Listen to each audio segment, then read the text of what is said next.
ఈ రోజు Visakha steel plant కాపాడింది ఎవరు? మనం. ఈ రోజు అతిపెద్ద స్టీల్ ప్లాంట్, భారతదేశంలోనే అతిపెద్ద స్టీల్ ప్లాంట్ ఉత్తరాంధ్రకు తీసుకొచ్చింది ఎవరు? మన ప్రభుత్వం. విశాఖపట్నానికి అనేక ఐటీ పరిశ్రమలు ఈ రోజు వస్తున్నాయంటే, టీసీఎస్ గానీ గూగుల్ గానీ ఎన్ని వస్తున్నాయంటే తీసుకొచ్చింది ఎవరు? మన ప్రభుత్వం. రైల్వే జోన్ ఏర్పాటు చేసింది ఎవరు? మన ప్రభుత్వం. దానికి కారణం డబుల్ ఇంజిన్ సర్కార్. కేంద్రంలో ప్రధాన మంత్రి గారు, రాష్ట్రంలో బాబు గారు ఇద్దరు కలిసికట్టుగా పనిచేస్తున్నారు. రాష్ట్రాన్ని ముందుకు తీసుకెళ్తున్నారు. ఎస్, చంద్రబాబు నాయుడు గారికి అన్ని రకాలుగా అండగా నిలబడాలని బాబు గారు కోరతం లేటు ఈ రోజు ఇస్తున్నారు. మీరే ఆలోచించండి. 5 సంవత్సరాలు రైల్వే జోన్ పట్టుకొచ్చారా? విశాఖపట్నానికి వాళ్ళు ప్యాకేజ్ తీసుకొచ్చారా? విశాఖపట్నం ఒక్క ఐటీ కంపెనీని తీసుకొచ్చారా? గాల్లో తిరిగేవాడు. అట్లా చేశారు. మనం పనిచేశాం, తీసుకొచ్చాం.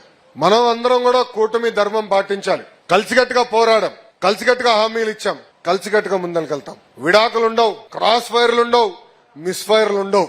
అందరం కూర్చోవాలి, కలిసికట్టుగా పనిచేయాలి, మిత్రధర్మం పాటించాలి. అందరం కలిసికట్టుగా ముందరికెళ్తేనే మనం అనుకున్న లక్ష్యాలు మనందరం సాధించగలుగుతాం.